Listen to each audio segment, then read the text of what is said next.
어린 시절 성탄절이 다가오면 저희 부모님께서 집안에 작은 트리를 설치해 주셨습니다. 그리고 어린 시절에 그 트리를 바라보는 것만으로도 반짝반짝 불이 빛나잖아요. 그것만 보는 것만으로 굉장히 설레이고 또 행복했던, 기뻤던 그런 기억을 간직하고 있습니다. 성탄절 이브가 되면 온 성도들이 함께 모여서 이제 교회에 모여서 이제 크리스마스 프레젠테이션 하는 시간을 가졌는데, 저는 당시에 율동하는 것을 상당히 싫어하는 아이였음에도 불구하고 부모님과 선생님의 그 강압에 의해서 한 건지는 모르겠지만 어쨌든 간에 최선을 다해서 율동을 했던 기억이 있습니다. 근데 꼭 율동을 하면 이쪽으로 움직일 때 반대쪽으로 움직이는 사람이 있잖아요. 바로 그 사람이 저였던 것 같습니다. 또 가장 기다렸던 것 중에 하나가 새벽송을 도는 것이었죠. 집집마다 밤에 돌아다니면서 마치 아기 예수님의 탄생을 알렸던 천사들처럼 그렇게 집집마다 돌아다니며 고요한 밤, 거룩한 밤 이렇게 찬양을 부르면 성도님들이 천사를 맞이해 주는 것처럼 나오셔서 저희를 반겨주시고 또 맛있는 것도 주시고 또 초코파이나 OS도 나눠주셨던 그런 기억이 있습니다. 그러나 오늘날의 성탄절의 풍경은 조금 달라진 것 같습니다. 한국에서 요즘 새벽송을 하는 것이 쉽지 않은 것 같아요. 왜냐하면 주민들의 컴플레인이 이만저만이 아니기 때문입니다. 또 중고등부 학생들이 대학 입시를 준비해야 되기 때문에 교회에서 시간을 보내는 것보다 오히려 학원에 가서 성탄절을 시즌을 보내는 것이 더 자연스러워진 일 같습니다. 그러나 성탄절은 예수님의 탄생을 감사하고 감격하는 시간이 되어야겠죠. 그러나 사실 우리의 삶에 나타나는 성탄절의 단상을 보면 우리가 좀 분주한 삶을 보내는 것 같고요. 또 쇼핑을 한다든지 선물을 사서 다른 사람들과 나누고 또 오랜만에 친구들 만나서 밥을 먹고 파티를 하는 것이 우리의 성탄절의 모습입니다. 그러나 성탄의 주인공은 바로 예수 그리스도이시죠. 그런 차원에서 한번 옆 사람에게 인사했으면 좋겠는데요. 성탄절의 주인공은 예수 그리스도입니다. 한번 인사하도록 하겠습니다. 성탄의 주인공은 예수 그리스도이십니다.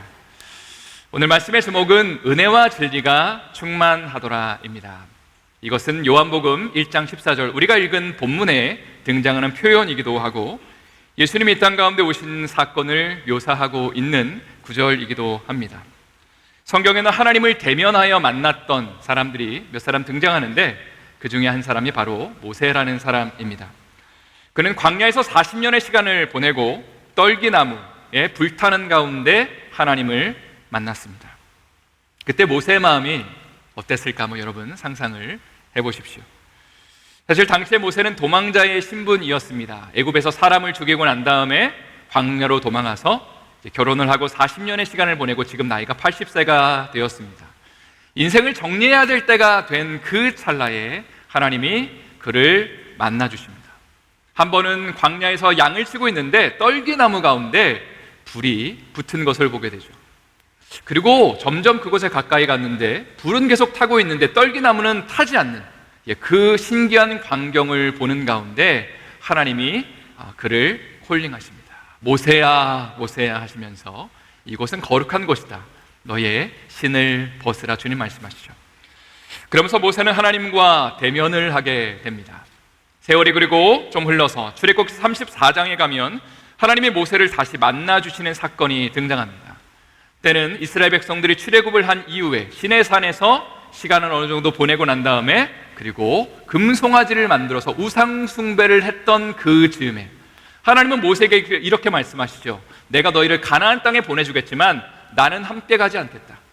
그때 모세가 슬퍼하며 이렇게 말을 합니다. 하나님이 가시지 않는다면 우리도 가지 않겠습니다.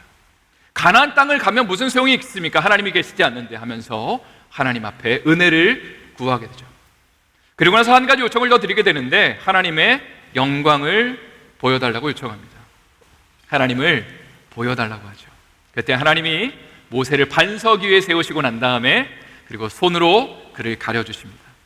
하나님의 영광을 보면 그 누구도 살 수 없기 때문에 하나님의 등을 보여주시면서 그 손을 살짝 걷어가시면서 그 영광을 드러내시는 거죠. 여러분, 만약에 여러분의 삶 가운데 하나님이 당신의 영광을 드러내신다면, 하나님이 당신을 보여주신다면 여러분의 마음은 어떠실 거라고 생각합니까? 출애굽기 34장 6절에 보면 하나님이 모세에게 자신을 드러내실 때 그때의 장면이 어땠는지를 잘 묘사하고 있는데 6절 말씀을 한번 다 같이 읽어보도록 하겠습니다. 여호와께서 그의 앞으로 지나시며 선포하시되 여호와라 여호와라 자비롭고 은혜롭고 노하기를 더디하고 인자와 진실이 많은 하나님이라. 하나님이 자신을 여호와라고 소개하십니다. 나는 스스로 있는 자다, 스스로 있는 자다. 그러면서 자비롭고 은혜롭고 노하기를 더디한다. 그러면서 마지막에 중요한 표현이 나오는데 인자와 진실이 많은 하나님이다. 다시 한번요. 하나님이 뭐라고 자신을 표현하셨냐면 인자와 진실이 많은 하나님이다. 오늘 본문으로 한번 가보겠습니다. 요한복음 1장 14절 말씀 역시 또 다 같이 읽어보도록 하겠습니다. 말씀이 육신이 되어 우리 가운데 거하심에 우리가 그의 영광을 보니 아버지의 독생자의 영광이요 은혜와 진리가 충만하더라. 이것은 예수님이 이 땅 가운데 오셨을 때를 묘사하고 있는 구절입니다. 그의 영광을 보니 아버지의 독생자의 영광이었다. 그리고 은혜와 진리가 충만하더라. 자, 이 표현은 조금 전에 저희가 살펴봤던 모세가 하나님을 만났을 때 하나님이 자신을 소개하셨던 인자와 진실이 많은 하나님이다와 동일한 표현입니다. 은혜와 진리가 충만하더라. 여러분, 하나님을 우리가 정말로 만난다면 그때의 그 감정과 그 감동, 우리의 언어로는 아마 설명이 불가능할 겁니다. 그 황홀함, 그 어떤 그 찬란한 빛난 영광 가운데 우리는 분명히 압도될 것이기 때문입니다. 자, 그런데 성경은 우리가 하나님을 만나는 것을 어떻게 묘사하냐면, 예수님을 만나는 것을 어떻게 묘사하냐면 은혜와 진리가 충만하다. 자, 두 가지가 다 중요한데 은혜만 있으면 안 되고 진리만 있으면 안 되고 은혜와 진리가 충만하더라 라고 그렇게 묘사하고 있다는 것입니다. 오늘 이 두 가지를 여러분과 간단하게 살펴보기를 원합니다. 첫 번째는 은혜가 충만하더라. 은혜의 사전적인 정의는 고맙게 베풀어주는 신세와 혜택입니다. 쉽게 말해서 받을 자격이 없는 사람에게 선의를 베풀고 호의를 베푸는 것이 은혜라고 정의할 수 있습니다. 가령 우리는 스승의 은혜에 감사합니다. 호 목사님이 자주 말씀하시는 것처럼 강남의 쪽집게 강사는 스승이 될 수는 없습니다. 왜냐하면 돈을 받고 그리고 열심히 그 시험을 잘 치는 기술을 알려주기는 하지만 학생을 정말로 사랑해주고 아껴주고 그의 인생을 인도하는 역할은 감당하지 못하기 때문입니다. 부모님을 향해서도 우리는 부모님의 은혜라는 표현을 사용합니다. 그 어떤 부모가 대가를 바라고 자녀들을 돌보고 여러분 양육하겠습니까? 그냥 사랑하니까, 너무 귀하니까 우리의 있는 것을 아낌없이 주는 것이 부모의 마음이고, 그래서 우리는 부모의 은혜라는 표현을 사용하는 것이죠. 그렇다면 하나님은 어떤 분이냐라고 우리가 질문했을 때 성경은 이렇게 말하는 겁니다. 하나님은 은혜가 충만한 분이십니다. 한번 저를 따라하겠습니다. 하나님은, 다시 한 번요. 하나님은 은혜가 충만한 분입니다.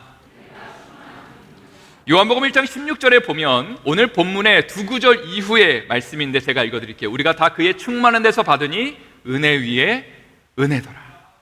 하나님의 그 은혜가 얼마나 깊고 얼마나 무궁한지 어떻게 표현하냐면 그분의 그 충만하심 가운데 은혜가 임하게 되는데 그것만으로는 부족하고 그 위에 은혜가 더해져서 우리가 임하게 된다고 주님은 그렇게 자신의 그 은혜를 묘사하고 계십니다. 누가복음 15장 1절 2절 말씀 또 다 같이 한번 우리 한번 읽어보도록 하겠습니다. 15장 1절 2절 읽겠습니다.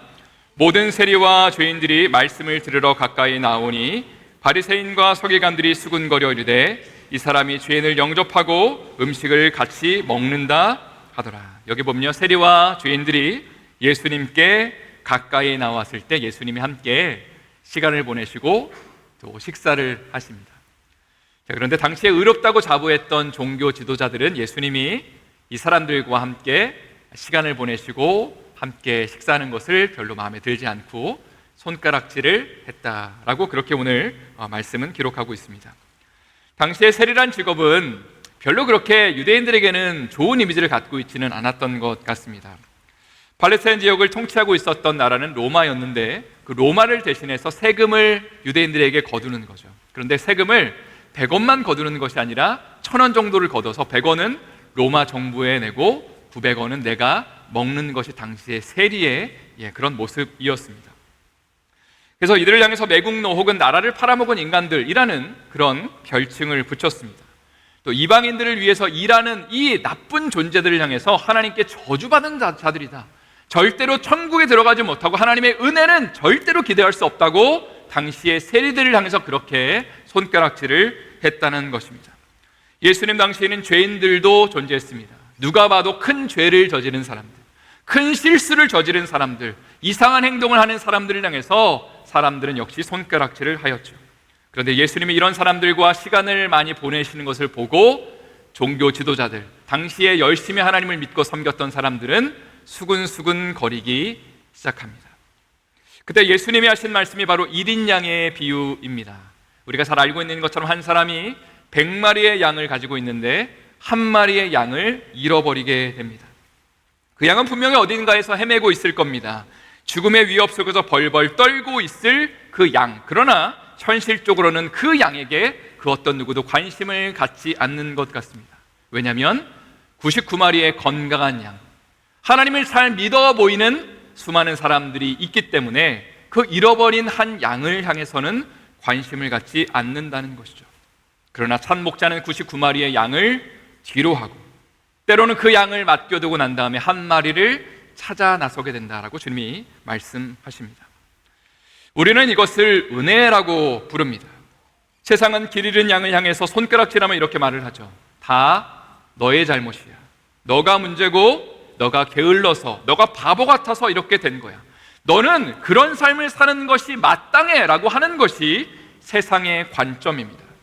이러한 사람들은 자신의 삶을 다시 구제하거나 회복시킬 방법이 없는 것이죠. 그러나 예수님은 다른 관점의 말씀을 하십니다. 나는 잃어버린 한 마리의 양을 구원하기 위해 이 땅 가운데 왔다라고 말씀하시고 우리의 삶에 찾아오시는 것이죠. 그것이 바로 주님이 말씀하시는 은혜입니다.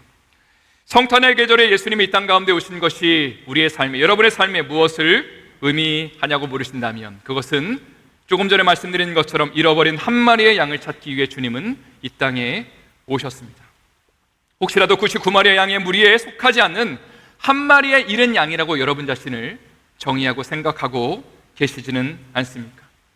때로는 나의 삶 가운데 아무도 나를 돌봐주지 않고 나의 아픔과 어려움들, 상처와 아픔들, 열등감, 우울함들을 그 누구에게도 털어놓을 수 없고 정말로 내 삶이 무너지는 그 상황 가운데 나는 다시 회복시킬 수 없다라고 우리의 삶을 정의하고 있는 그 삶의 자리 가운데 주님은 말씀하시는 것이죠. 아니야, 내가 너 한 사람을 구원하기 왔다. 너 힘으로는 할 수 없다는 것을 알고 내가 너 한 사람을 구원하기 위해 십자가를 지기 위해 이 땅 가운데 왔다라고 주님이 말씀하시면서 우리의 삶의 그 외롭고 힘든 삶의 자리에 주님이 찾아오신다는 거죠. 우리는 그것을 은혜라고 부르고 복음이라고 부릅니다. 이러한 은혜가 이 성탄의 계절 가운데 여러분의 삶 가운데 또 가정과 공동체 가운데 넘쳐날 수 있기를 예수님의 이름으로 축원드립니다. 두 번째로 나누고 싶은 것은 진리가 충만하더라입니다. 첫 번째는 은혜가 충만하였다. 두 번째는 예수님이 땅 가운데 오심으로 말미암아 진리가 충만하였다. 요한복음 8장 31절 32절 말씀 한번 다 같이 읽어보도록 하겠습니다. 그러므로 예수께서 자기를 믿은 유대인들에게 이르시되 너희가 내 말에 거하면 참으로 내 제자가 되고 진리를 알지니 진리가 너희를 자유롭게 하리라. 다임 슬라이드를 보시면요, 여러분의 자녀들을 보내고 싶은 대학이 하나 나옵니다. 바로 하버드 대학의 로고인데 베리타스라고 쓰여져 있죠. 진리라는 라틴어입니다. 여기서 진리는 두 가지를 가리킵니다. 첫 번째는 하나님의 말씀이고 두 번째는 예수 그리스도입니다. 자, 그런데 오늘날은 이것이 왜곡되어서 세상적인, 세속적인 진리를 추구하고 있습니다. 자, 그런데 조금 전에 읽었던 요한복음 8장으로 다시 한번 가보면 31절에 예수님이 이렇게 말씀하십니다. 자기를 믿은 유대인들에게 말씀하셨다. 자, 이 표현을 다르게 한다면 예수님을 믿은 성도들에게 도전하셨다. 자, 그런데 뭐라고 말씀하시냐면 너희가 내 말에 거하면 참 내 제자가 되고 진리를 알지니 진리가 너희를 자유케 하리라. 자, 이 말씀을 우리가 다르게 말한다면 우리가 예수님을 믿는다 하더라도 하나님의 말씀에 거하지 않는다면 예수님의 제자가 될 수 없다는 얘기고요. 우리가 진리를 알아가지 않는다면, 예수님을 제대로 우리가 알아가지 않는다면 예수님으로 말미암아 누리는 자유와 풍성함을 우리의 삶 가운데 맛볼 수 없다라는 이야기가 됩니다. 사실 우리의 삶 가운데 가진 고민들은 이런 것들이죠. 나름대로 신앙생활을 열심히 합니다. 예배를 드립니다. 그러나 우리의 삶 가운데 있는 문제들을 정작 위에서 기도는 하지만 삶의 문제들이 도통 될 기미가 보이지 않는 거죠. 아니, 내가 하나님을 잘 믿고 있는데, 기도도 하고 있는데, 이 자리에 예배도 와 있는데, 도대체 내 삶에 도대체 예수님 믿는 것에 대한 그 풍성함, 그 은혜와 충만함에 도대체 왜 나의 삶 가운데 임하지 않는지를 우리는 고민하고 있는 것입니다. 때로는 공허함과 우울함과 짜증, 다른 사람과의 관계가 깨어진 것을 우리는 맞닥뜨리며 도대체 하나님을 믿는 사람으로서 어떻게 이 문제를 해결해야 될지를 우리는 고민하는 것입니다.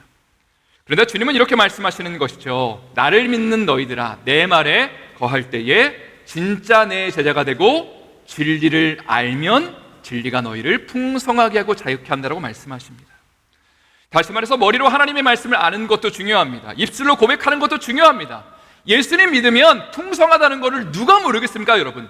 다 알고 있습니다. 중요한 것은 하나님의 말씀에 실제로 거하는 삶을 살아내는 것이죠. 예수님을 정말로 닮고 싶어서 그분을 정말로 사랑하고 싶어 그분의 삶 가운데 내 삶을 온전히 올려드리는 삶을 실천할 때에 주님이 말씀하시는 것이죠. 진리가 너희를 자유케 할 것이다. 너희의 삶을 힘들게 만들고 그 얽어매고 있는 그 죄의 사슬들이 너희가 정말 내 말에 거할 때에 온전하게 자유케 될 것이고 하나님의 그 풍성하심과 그 충만하심이 우리의 삶 가운데 임하게 된다고 지금 도전하고 있는 겁니다. 제가 한국에서 신학대학원에 입학한 것이 근 20년 전의 일입니다. 제가 공부했던 곳은 장로의 신학대학원이었는데요. 여러분 믿으시지 않으시겠지만 당시에는 이 신학대학원을 입학하기 위한 입시 학원들이 몇 개가 있었습니다. 그리고 엄청난 경쟁률이 있었습니다. 6대1, 7대1. 그래서 제가 입학할 당시에는요, 참고로 저는 재수를 해서 들어갔습니다. 제 아내는 한 번이 들어갔고, 그래서 저희가 만나게 됐는데요. 어쨌거나 당시에는 평균적으로 3수 정도를 해서 들어온 사람들이 제일 많았고, 어떤 사람들은 막 6수를 하고 7수를 하고, 근데 이분들이 굉장히 당당하게 자랑하더라고요. 내가 7수에서 들어왔다고. 그것을 막 엄청나게 무용담처럼 그렇게 자랑하시는 것을 듣곤 했습니다. 어쨌거나 제가 대학교 4학년 때, 그때는 떨어질 때입니다. 제가 대학교 4학년 때 시험 보고 떨어졌고 1년 있다가 붙었기 때문에. 근데 대학교 4학년 때 어쨌든 간에 신학대학원 입시를 학교 공부를 감당하면서 같이 준비하다 보니까 많이 좀 힘들었습니다. 또 불안한 마음도 있었고요. 내 인생이 앞으로 어떻게 될까, 그런 고민들, 또 염려들도 있었습니다. 어느 날 늦게까지 학교에서 공부를 하고 집으로 돌아오는 그 길 가운데 제가 암송했던 말씀이 하나 있습니다. 바로 디도서 3장 5절의 말씀인데, 제가 이 말씀을 마음 가운데 계속 새기면서 이 말씀 안에 거하기 위해서 발버둥 쳤습니다. 제가 한번 읽어드릴게요. 우리를 구원하시되 우리가 행한 바 의로운 행위로 말미암지 아니하고 오직 그의 긍휼하심을 따라 중생의 씻음과 성령의 새롭게 하심으로 하셨나니. 저는 이 말씀을 묵상하면서 이런 질문을 던졌습니다. 하나님을 향해서 이렇게 질문을 드렸어요. 하나님, 제가 헌신하지 않아도 주님 저를 사랑하시나요? 하나님, 제 삶이 참 초라해 보이고 연약해 보이고 불안해 보이는데 그래도 주님 저를 사랑하시나요? 사실 당시에 저의 머리와 생각들은요, 제가 하나님 앞에 헌신하지 않으면 하나님의 사랑을 풍성히 누릴 수 없다라고 그렇게 말하고 있었습니다. 당시에 참 나름대로 주님 잘 믿으려고 발버둥은 쳤어요. 거룩하려고 노력했고, 그러나 여전히 죄 가운데 넘어지는 나의 모습, 또 공허함과 우울함과 많은 의심들로 점철되어 있는 나의 삶을 믿음 안에서 극복하려고 참 많이 발버둥 쳤는데 잘 안 되는 거죠. 그러니까 안 되니까 포기하는 거죠. 안 되는 거구나. 하나님의 풍성함이 나의 삶 가운데 임할 수 없구나라고 저는 그렇게 단정 지었습니다. 그런데 하나님의 말씀을 계속 암송하는 가운데, 이 말씀 안에 계속 거하는 가운데 이 하나님의 말씀이 저에게 말을 걸기 시작했고, 이 말씀 안에서 제가 저의 생각을 내려놓고 하나님의 말씀을 믿기로 결단하는 시간이 있었습니다. 디도서 3장 5절의 말씀처럼 저는 참 부족하고 연약한 삶을 살고 있었다고 말씀드렸습니다. 헌신을 많이 하지 못하는 것 같고 하나님 보시기에 참 너무나 부족한 죄인인 것처럼 보였죠. 그런데 디도서 3장 5절 말씀을 암송하면서 우리를 구원하시되 우리의 행한 바 의로운 행위로 말미암지 아니하고, 그 다음은 같이 읽을게요. 시작. 오직 그의 긍휼하심을 따라 중생의 씻음과 성령의 새롭게 하심으로 하셨나니. 이 말씀은 하나님의 은혜가 무엇인지를 저에게 말해주고 있었습니다. 구원의 근거는 나의 열심이나 노력이 아니라 뭐라고 되어 있어요?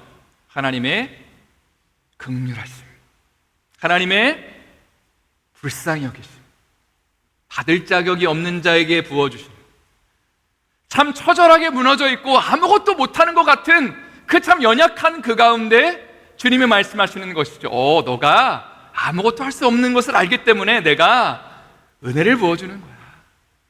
너가 할 수 없는 것을 내가 십자가에서 대신하는 거고, 그 풍성함, 그 충만함을 너한테 부어주는 거야 라고 주님은 말씀하시는 것처럼 느꼈습니다. 그래서 제가 그 말씀 가운데 오케이 하나님, 제가 그러면 이 말씀을 믿겠습니다. 하나님, 나는 받을 자격이 없는 사람처럼 보이지만 하나님의 긍휼하심을 믿겠습니다. 중생의 씻음과 성령의 새롭게 하심, 그 십자가의 은혜와 성령님이 내 삶 가운데 임하는 그 놀라운 역사를 내가 믿겠습니다라고 고백하면서 나의 삶에 있는 죄의 짐이나 그런 사역의 짐이나 공부의 짐들이 풀어지는 것을 경험할 수 있었습니다.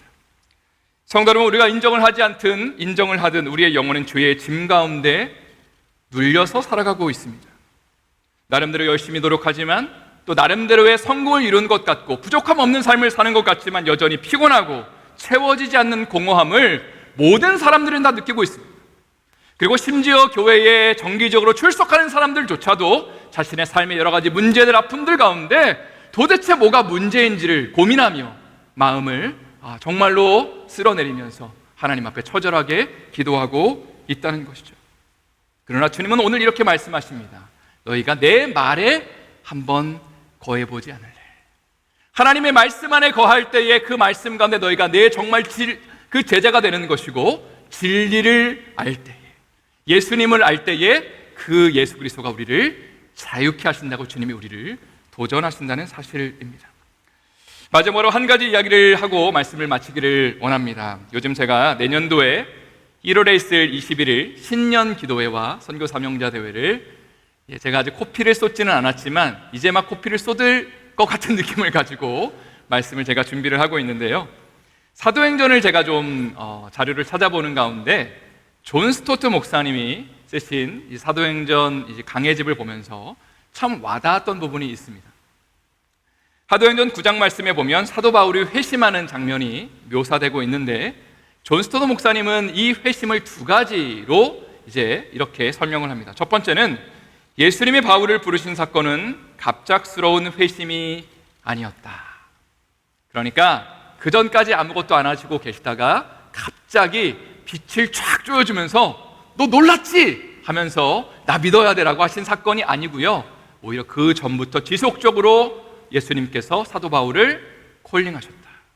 그리고 그것이 정점을 찍은 사건이 다메섹 도상에서의 사건이었다라고 그렇게 이야기를 합니다. 두 번째는요, 예수님이 사울을 부르신 사건은 강압적인 사건이 아니었다라고 또 이야기를 합니다. 예수님은 사울을 협박하거나 위협하면서 나를 믿으라고 하지 않으셨다.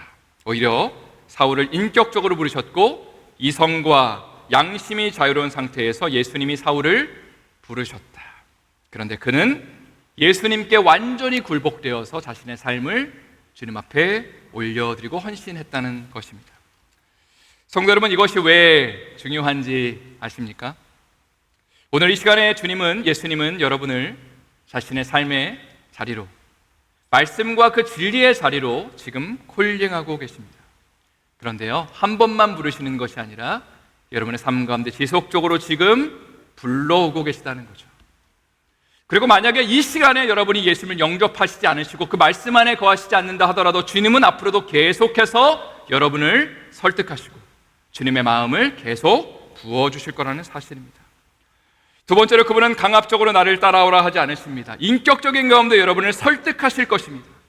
당신의 은혜와 따뜻한 사랑과 자비하심을 보여주실 것입니다. 마치 세리를 주님이 만나주시고 죄인을 만나주시고 그 어떤 누구도 나를 상대하지 않는 것처럼 보이는데 주님이 우리의 삶 가운데 찾아와 주셔서 놀라운 그 은혜와 긍휼과 안아주심과 정말로 우리를 따뜻하게 품어주시면서 야, 너 얼마나 힘드냐, 내가 너 마음 안다, 너가 울고 있고 아파하고 있는 거 내가 같이 울고 싶어서 이 땅 가운데 왔다라고 주님이 우리의 삶에 그렇게 오시는 것이 하나님의 은혜라는 것이죠.